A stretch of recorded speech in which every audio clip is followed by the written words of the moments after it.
All right, artists. Today's assignment is to create a still life. No, they don't have to be alive. They just need to be sitting still. Which means you'll gather some objects, put them on a table, and you'll draw them just as they are. Make sure you're coloring all of the detail, all of the shadows, and you're getting all the good things that make it look realistic. So I found 3 fantastic items: my Frida Kahlo candle, an easel, an alligator head. Oh, yeah. So these 3 things are the things I'm going to put on the table. After I draw them, I'm going to add in some of these little figure drawings. They should be climbing on things, wiggling on things, having fun, but they won't destroy anything or cause any trouble. They're just there to make it a little bit more exciting. This is great for you to practice your object drawing, understanding shapes, and understanding figures. Might as well put it all together. Make sure this is full color. So that means your background and your foreground, everything needs to be colored. The only thing that needs to be white are objects that are already white, like marshmallows and clouds. Don't you dare tell me this is a snowball and an avalanche. That's not gonna fly. All right. So go grab 3 items, make them a bit complicated, make sure you color them in detail, and then add those fantastic little figure drawings. And if you're not quite sure, don't worry, I did it for you. Watch the video. Yay! Okie dokie, let's get to it. All right, when it comes to working on your still life, you want to think about the orientation of your paper. It could be horizontal or it could be vertical, where it's long up and down. Since my Frida Kahlo candle is long up and down, it makes more sense for me to have my paper the same way. That way I can fit the candle in there nice and snug. So let's put it in.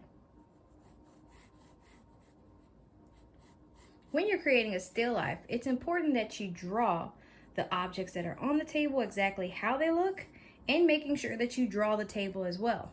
That's what makes it a still life. It's just a whole bunch of objects on top of a table.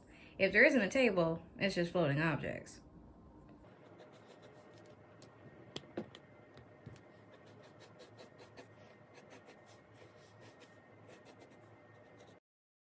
Pay attention to how far one object overlaps another one. So when it comes to the top of this head here, I need to make sure it doesn't surpass the side of the candle.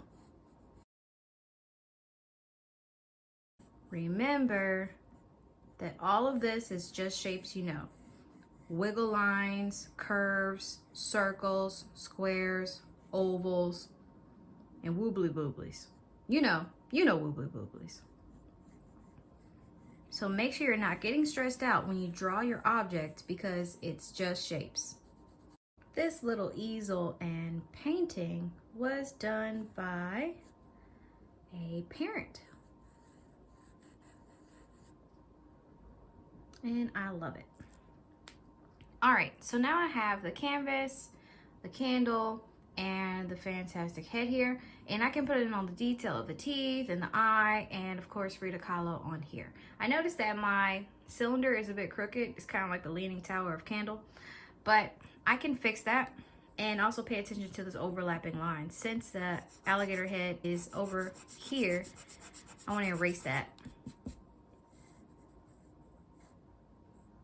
So that means her head should start about here, end about here, shoulders here, monkey here, arm here. All right, that's sounding good. And then don't forget the bottom part. There.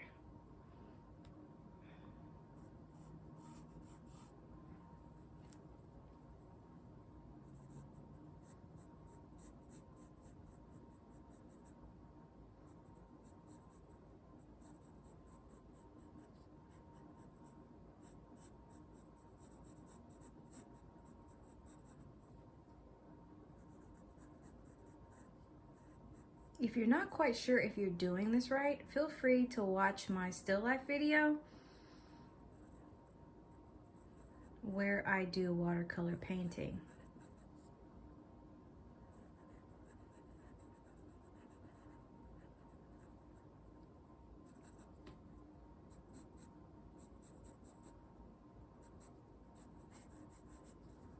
You want to get in all the details that you see.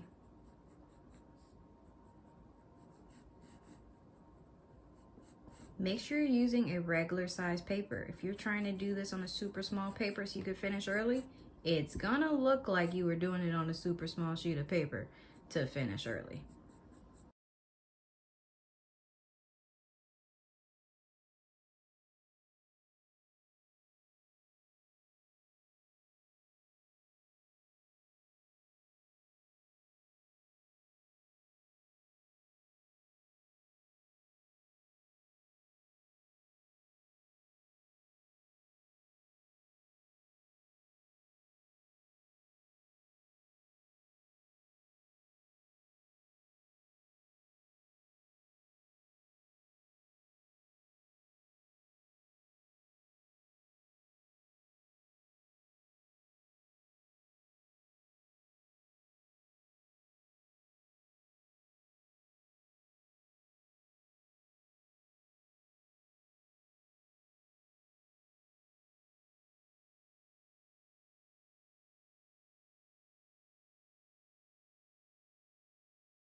Okay, so now you have the items that are in the front, which is your foreground, and you have your items that are in the back, your background.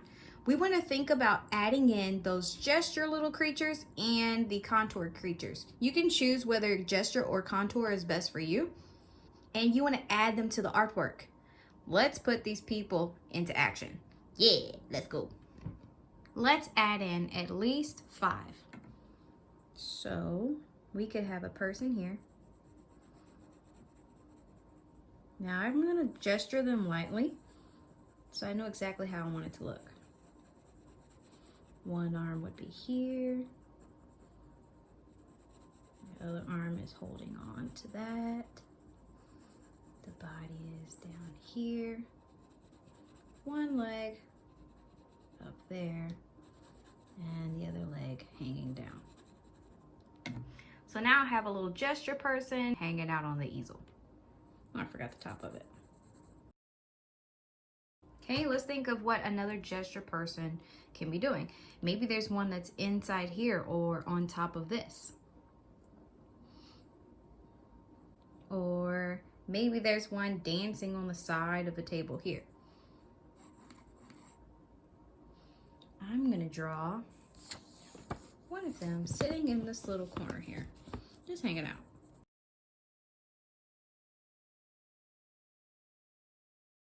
Now he's the right size. Hey, man.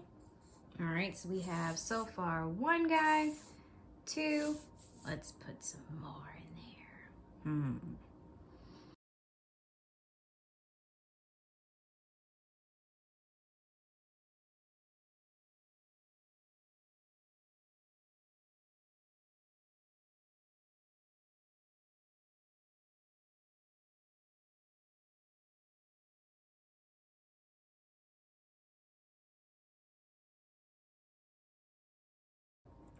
This one you can't see because he's just hanging off the edge of the paper.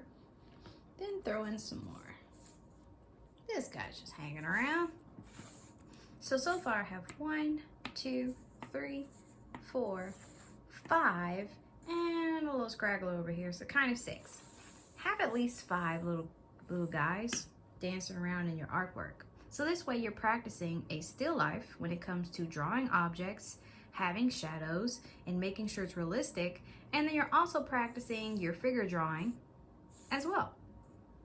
And I must say, this makes still life far more interesting. I'm coming to your artwork. Work is so much cooler when you have a bit of some action going on. It's not just items sitting still. Now, it seems more interactive. So let's add color.